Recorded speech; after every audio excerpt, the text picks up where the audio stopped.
Hi good morning के student, welcome back again. आप लोगों का बहुत बहुत स्वागत है हमारे चैनल के ऊपर। आज मैं योगेश तुलानी आप लोगों से बात करता हूँ बेटा class 11th English medium science biology, ठीक है ना। तो good morning my dear doctors, ठीक है। डॉक्टर्स के लिए मैं बहुत बहुत उनको रिगार्ड विश करता हूँ। अब आप लोग सोच रहे होंगे कि सर आप डॉक्टर्स क्यों बोल रहे हो? अरे भाई, इन फ्यूचर आप लोग डॉक्टर ही तो बनने वाले हैं, ठीक है ना। आज हम लोग बात करते हैं, हमारा जो टॉपिक चल रहा था, चैप्टर जो हमारा चल रहा है, चैप्टर नंबर 8 सेल का जो चैप्टर चल रहा है, चैप्टर नंबर 8 है आपका सेल। और उस सेल का आज इंपॉर्टेंट टॉपिक है आप लोगों के पास, सेल का सेंटर न्यूक्लियस, ठीक है ना। न्यूक्लियस की कोशिका का केंद्र, ठीक है। आज के लेक्चर में हम लोग न्यूक्लियस के बारे में कंप्लीट स्टडी करेंगे कि न्यूक्लियस है क्या, वो कहाँ कहाँ काम आ रहा है, किस किस तरीके से काम आ रहा है। नॉर्मली अगर हम लोग बात करें न्यूक्लियस की तो किस किस तरीके से काम आ रहा है, कैसे कैसे उसको हम लोग पढ़ेंगे, ठीक है ना। तो सबसे पहले है न्यूक्लियस। अच्छा, न्यूक्लियस को कंपाइल करने के लिए, उसको स्टडी करने के लिए बेटा देखिएगा, मैंने यहाँ पर एक वर्ड लिखा है controlling centre of the cell. Cell का कंट्रोलिंग सेंटर। भाई न्यूक्लियस का मीनिंग क्या होता है? कंट्रोलिंग सेंटर, ठीक है। कंट्रोलिंग सेंटर, कंट्रोलिंग सेंटर मतलब कि आपकी सेल में जितनी भी बेटा रिएक्शंस हो रही है ना, जितनी भी क्या हो रही है, रिएक्शंस हो रही है, ऑलमोस्ट जितनी रिएक्शंस हो रही है, उन रिएक्शंस को कंट्रोल करने का काम कौन करता है? आपका न्यूक्लियस, आपका न्यूक्लियस, ठीक है। मैं बात करूं आप लोगों के, आप चलो किसी स्कूल में पढ़ रहे हैं, ठीक है, आप किसी कॉलेज में पढ़ रहे हैं, हालांकि 11th क्लास वाले स्कूल में पढ़ते हैं, अभी 2 साल आगे जंप मत कीजिए, ठीक है। हम लोग स्कूल में पढ़ते हैं, स्कूल में ठीक है हमें टीचर्स पढ़ा रहे हैं, क्लास के अंदर स्टूडेंट भी है, लेकिन कंट्रोल को कौन करता है? मैनेजमेंट। मैनेजमेंट में कौन? मैनेजमेंट हेड, प्रिंसिपल या फिर डायरेक्टर। तो न्यूक्लियस भी क्या है? सेल का डायरेक्टर होता है। डायरेक्टर मतलब दिशा निर्देश देने वाला। चलो न्यूक्लियस, आप लोग स्कूल से तो ठीक है, आपको बोरिंग एग्जांपल लगेगा। हम लोग बात करते हैं सेल के अगर केस की, अगर हम लोग बात करें नॉर्मली, तो जनरली अगर मैं बात करूं कि न्यूक्लियस की, चलो मैंने अवॉइड कर दिया, हम लोग मूवीज की बात करते हैं, मूवीज की स्टार कास्ट आप लोगों ने नहीं देखा, डायरेक्टर क्या बोलता है? लाइट कैमरा और एक्शन, ठीक है ना। डायरेक्ट मतलब वो पूरी सिचुएशन को हैंडल करता है। तो आपकी सेल के सारे फंक्शनिंग को हैंडल करने का काम कौन करता है? Nucleus. That's why it is known as controlling centre of the nucleus. That's why it is known as controlling centre of the cells, ठीक है ना।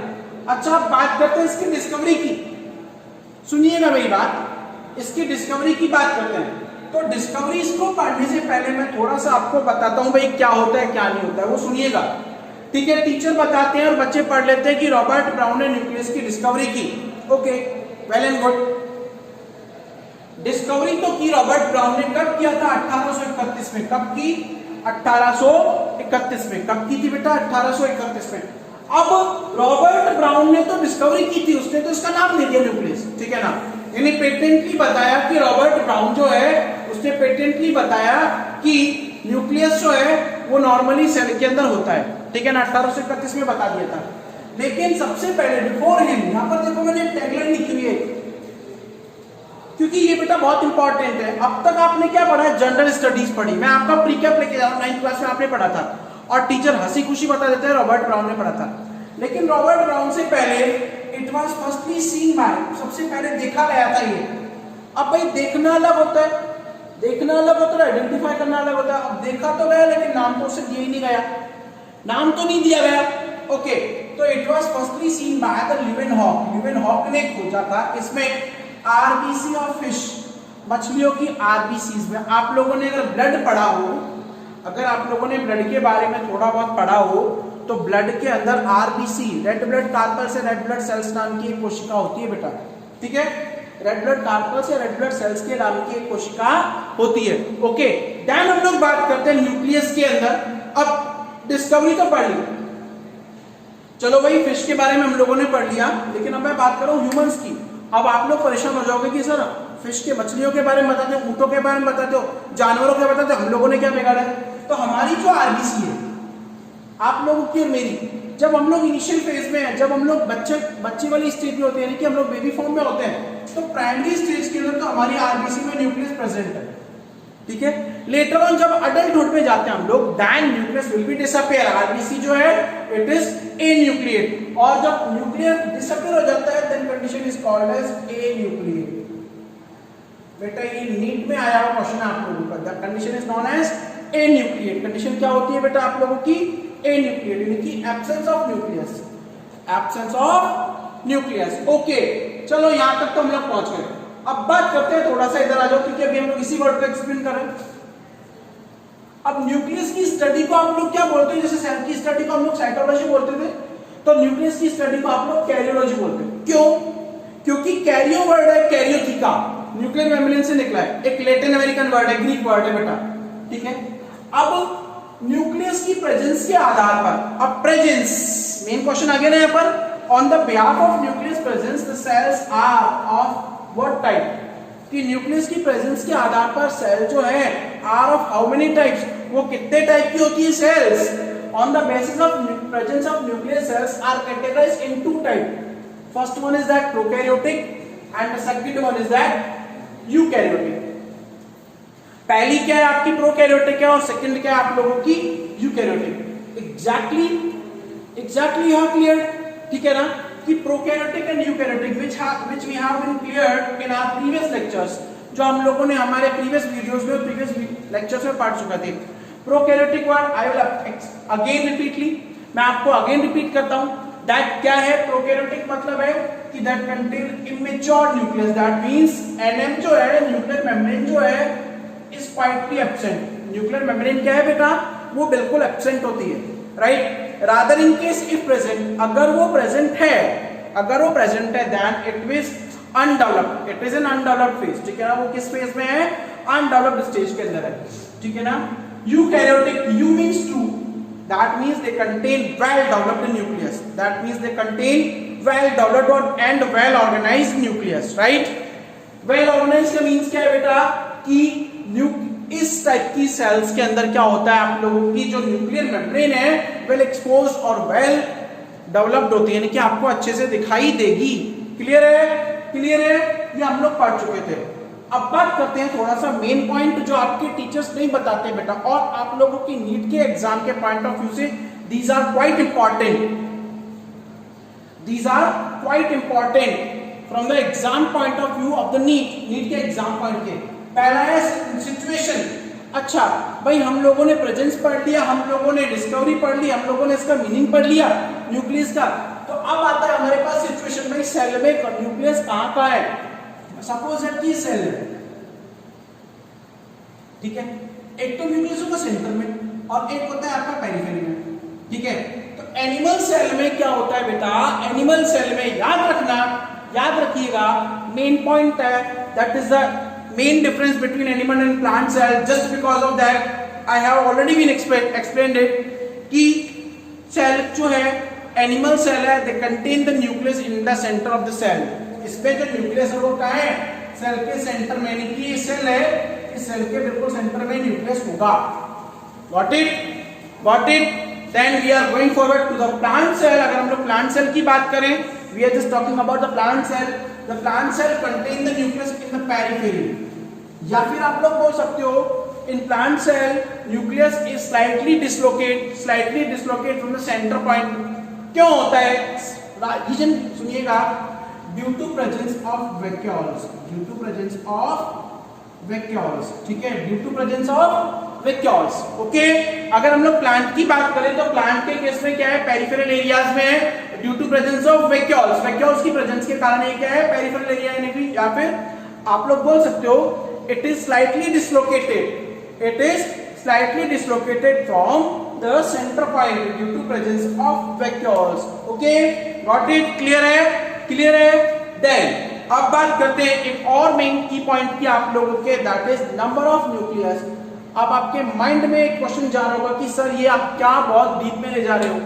बेटा क्लास 11th है, थोड़ा डीप में जाना पड़ेगा, ठीक है ना, क्योंकि आप लोगों का सपना क्या है, डॉक्टर्स बनने का। तो बेटा डॉक्टर ऐसे ही नहीं बनते, वो गले में पट्टा जो है वो ऐसे ही नहीं आता है, उसके लिए बहुत पापड़ बेलने पड़ते हैं, ठीक है ना, बहुत मशक्कत करनी पड़ती है, बहुत मेहनत करनी पड़ती है।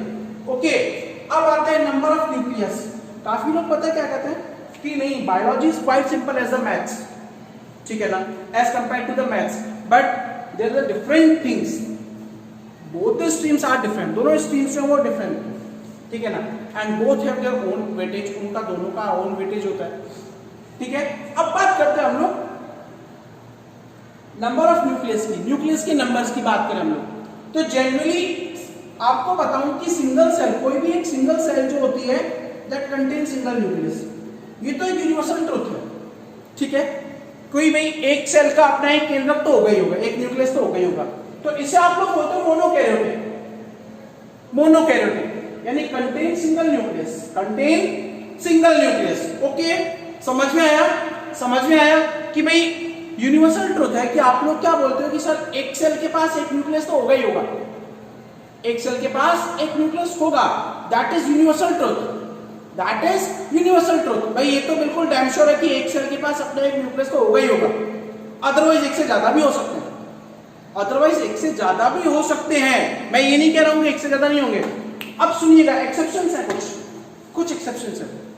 इफ अगर दो न्यूक्लियस हो तो उस कंडीशन को आप लोग डाइकैरियोटिक बोलते हो। क्या बोलते हो? डाइकैरियोटिक। और पेटेंट एग्जांपल बेटा नीट लेवल के ऊपर आप लोग पढ़ेंगे कि paramecium is a dikaryotic organism. Dikaryotic मतलब the paramecium cell contain two nucleus. Exactly clear और नॉट? क्लियर और नॉट? ठीक है ना?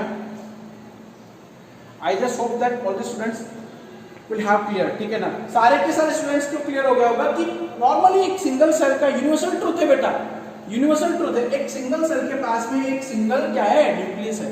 Exactly, but whenever we are just talking about the exceptions, there are few more exceptions कि some cells contain more than one, that means either two. If they have two, condition is known as dikaryotic. Condition is known as dikaryotic, and dikaryotic is the example of main dikaryotic is paramecium. Example जो है dikaryotic का वो क्या है? Paramecium, यानी कि उनकी cell के पास कितने न्यूक्लियर होंगे बेटा? 2. देन आते हैं आप लोगों के पास polykaryotic. Polykaryotic contain more than 2 nuclei. Polykaryotic contain more than 2 nuclei. अच्छा, पॉली मतलब पॉलीमर चेन, बहुत ज्यादा न्यूक्लियस होंगे। अब पॉली की कंडीशन के बाद में भी हम लोग प्लांट और एनिमल में इस पॉलीकैरियोटिक कंडीशन को अलग अलग नाम से जानते हैं बेटा। प्लांट में तो इस पॉलीकैरियोटिक कंडीशन को आप लोग अलग नाम से जानते हो और एनिमल में इस पॉलीकैरियोटिक कंडीशन को हम लोग अलग नाम से जानते हैं। क्या है वो सुनिएगा। प्लांट में तो इसे बोलते हो आप लोग सिनोसाइटिस, सिनोसाइटिस, और एनिमल में आप लोग इसे क्या बोलते हो? सिंसियम। तो क्वेश्चन आता है, polykaryotic condition in animal is known as syncytium and in plant is known as coenocytic, coenocytosis. याद रखिएगा, मेन की पॉइंट है, these are the main key point, ठीक है। अब बात करते हैं, थोड़ा सा फॉरवर्ड करते हैं इसकी स्ट्रक्चर की तरफ। अभी हम लोगों ने जनरल इंट्रोडक्शन पढ़ा कि भाई न्यूक्लियस क्या होता है, किस तरीके से इसके अंदर सेल्स कौन कौन सी बनती हैं, ठीक है ना। और इसके बाद अब बात करते हैं इसकी स्ट्रक्चर के ऊपर। तो न्यूक्लियस की स्ट्रक्चर जो होती है ऑलमोस्ट राउंड शेप ऑर्गन है बेटा, ठीक है, और मेम्ब्रेन बाउंड है, मेम्ब्रेन बाउंड है। इसकी मेम्ब्रेन को आप लोग न्यूक्लियर मेम्ब्रेन या फिर शॉर्ट में कई बार आपको बुक्स में लिखा होता है NM, don't be confuse, NM nuclear membrane, ठीक है ना। अच्छा, इस एनएम का सेकंड नेम कई बार आपको बुक्स में बेटा हायर जब स्टडीज करोगे तो आपको कैरियोथीका मिलेगा। कैरियो न्यूक्लियर और थीका मेम्ब्रेन। कैरियोथीका बेटा ग्रीक वर्ड है, ठीक है। कैरियो होता है न्यूक्लियर, ठीक है। क्यों? कैरियो वर्ड जो कैरियोन से बना है, किससे बना है? कैरियोन से, और कैरियोन का मतलब न्यूक्लियस, ठीक है। इसका मतलब क्या होता है? Nucleus, and theca is the membrane. तो इसको आप लोग क्या बोलोगे? कैरियोथीका। Got it? अब ये क्या है? ये मेम्ब्रेन भी अपने आप में डबल मेम्ब्रेन है। क्या है? डबल मेम्ब्रेन, ठीक है ना। बाहर वाली जो मेम्ब्रेन है that is known as outer NM, और इंटरनल जो न्यूक्लियर प्लाज्म को सराउंड करके रखती है वो क्या है? Inner NM. पहली बात याद रखिएगा, डबल मेम्ब्रेन है। अच्छा, the gap between both the membranes is known as perinuclear space, PNS. मैं यहां पर स्पेस ढूंढ रहा हूं बेटा क्योंकि बहुत ज्यादा लिखा है। PNS, perinuclear space, full form है बेटा पीएनएस की, यानी the gap between outer and inner nuclear membrane. Outer और इनर न्यूक्लियर मेम्ब्रेन के बीच का गैप क्या कहलाता है? पीएनएस, ठीक है। ओके, अच्छा एक और बात कि ये जो मेम्ब्रेन है ये कंटीन्यूअस स्ट्रक्चर नहीं होती है, डिसकंटीन्यूअस होती है। आप लोग देखोगे यहाँ पर कुछ पोर्स दिखाई दे रहे हैं आपको, देखो ये मैंने ब्लैक डॉट और लगा दी, साथ में रेड है, हालांकि ये पोर्स। इन पोर्स को आप लोग एनपीसी, न्यूक्लियर पोर कॉम्प्लेक्स बोलते हो। क्या बोलते हो? Nuclear pore complex. हम लोगों ने क्लास 10th में पढ़ा था कि हमारी सेल के अंदर डीएनए होता है, डीएनए से आरएनए बनता है, आरएनए से प्रोटीन बनती है। तो जो डीएनए से आरएनए बना, आरएनए इन्हीं पोर्स के थ्रू बाहर आता है, न्यूक्लियर पोर कॉम्प्लेक्स। आरएनए जो है वो इन्हीं पोर्स के थ्रू बाहर आता है। Got it? Got it? Then क्या है? कि न्यूक्लियर मेम्ब्रेन के इंटरनल मटेरियल जो होता है बेटा एक सेमी सॉलिड एक्वस मटेरियल होता है, that is named as nucleoplasm. उसे आप लोग क्या बोलते हो? न्यूक्लियोप्लाज्म। क्या बोलते हो? न्यूक्लियोप्लाज्म। ओके, अब बात करते हैं इसके अंदर एक और छोटा सेंटर पॉइंट होता है जिसे आप लोग न्यूक्लियस बोलते हो। न्यूक्लियस को आप लोग न्यूक्लियस ऑफ न्यूक्लियस बोलते हो, न्यूक्लियस ऑफ या सेंटर ऑफ न्यूक्लियस। भाई न्यूक्लियस का भी न्यूक्लियस होता है, न्यूक्लियस काम क्या होता है? आप लोगों का जो सेल डिवीजन होता है उसके लिए ग्रीन सिग्नल का वर्क करता है। ओके, अब इस न्यूक्लियस के अंदर जो ये रेड वाला है ये तो न्यूक्लियर प्लाज्मा है, जो ब्लू मैंने दिखाई दिया है ये थ्रेड लाइक मटेरियल होता है जिसे आप लोग क्रोमेटिन मटेरियल बोलते हो। क्या बोलते हो? Chromatin material. क्या बोलते हैं हम लोग बेटा? Chromatin material. अच्छा, ये क्रोमेटिन मटेरियल क्या है? ये हमारी बॉडी में जेनेटिक इंफॉर्मेशन को ट्रांसफर करने का वर्क करते हैं। ठीक है, हमारी बॉडी को जनरली ट्रांसफर करने, बॉडी में जेनेटिक मटेरियल को ट्रांसफर करने का वर्क करते हैं। ठीक है, अब बात करते हैं थोड़ा सा स्ट्रक्चरल कंपोनेंट्स को डिटेल में ले रहे हैं। पहला है आपका न्यूक्लियर मेम्ब्रेन। पहला है आपका न्यूक्लियर मेम्ब्रेन जिसे आप लोग कैरियोथीका बोलते हो। मैंने बोला कैरियोड कैरियोन से बना है और थीका मतलब मेम्ब्रेन। ठीक है, अब membrane like structure surround the nuclear plasm. Membrane like structure जो कि न्यूक्लियर प्लाज्म को क्या करती है? सराउंड करती है। हाँ, एक और बात, इस न्यूक्लियर मेम्ब्रेन से आपका एंडोप्लाज्मिक रेटिकुलम और गोल्गी बॉडीज जुड़े हुए रहते हैं। ये क्या प्रोटीन को ट्रांसपोर्ट करने का काम करते हैं। प्रोटीन बनती तो यहाँ पर है, मैच्योर जाके गोल्गी बॉडी में होती है। ओके, फिर again I am just explain that कि मैं 10 स्टार क्वेश्चन बना रहा हूं यहाँ पर कि structurally it is similar as a plasma membrane. Structurally क्या है? ये सिमिलर है किसके अगेंस्ट? प्लाज्मा मेम्ब्रेन के साथ में। Structurally it is similar as a plasma membrane. Okay, अगला क्या है? डिसकंटिन्यूअस है। सुनिएगा क्या है ये? डिसकंटिन्यूअस है due to presence of NPC. Discontinuous मतलब भाई कंटिन्यू नहीं है, बीच में बोर है। ठीक है ना, मेन पॉइंट है डिसकंटिन्यूअस मेम्ब्रेन है due to presence of NPC. फिर एक और स्टार बना रहा हूं यहाँ पर, नया पॉइंट है प्रोकैरियोटिक सेल्स के हैव द डेफिशिएंसी ऑफ 8, यानी प्रोकैरियोटिक सेल में क्या है? ये एब्सेंट होती है। क्या होती है बेटा? एब्सेंट होती है। ओके, अच्छा, कई बार आता है टीचर्स नहीं बताते इसको कि firstly discovered by Tomlin. Tomlin ने इसको सबसे पहले डिस्कवर किया था। टॉमलिन, टॉम एंड जेरी वाला टॉमलिन। ठीक है, फंक्शन क्या है इसका? फंक्शन सुनिएगा, हर एक ऑर्गन का अपना अलग अलग फंक्शन है। Facilitate movement of DNA and RNA. भाई डीएनए और आरएनए के मूवमेंट को फैसिलिटेट करती है, प्रमोट करती है। Responsible for formation of other organ. Mitochondria, mitochondria आपका एनएम के थ्रू बनता है, इसी से आगे माइटोकॉन्ड्रिया जाकर बनता है। क्लियर है? क्लियर है? सेकंड है आपका न्यूक्लियोप्लाज्म। सेकंड ऑर्गन क्या आता है आपका? न्यूक्लियोप्लाज्म। सेकंड क्या आता है हमारे पास? न्यूक्लियोप्लाज्म। सेकंड क्या आता है? न्यूक्लियोप्लाज्म।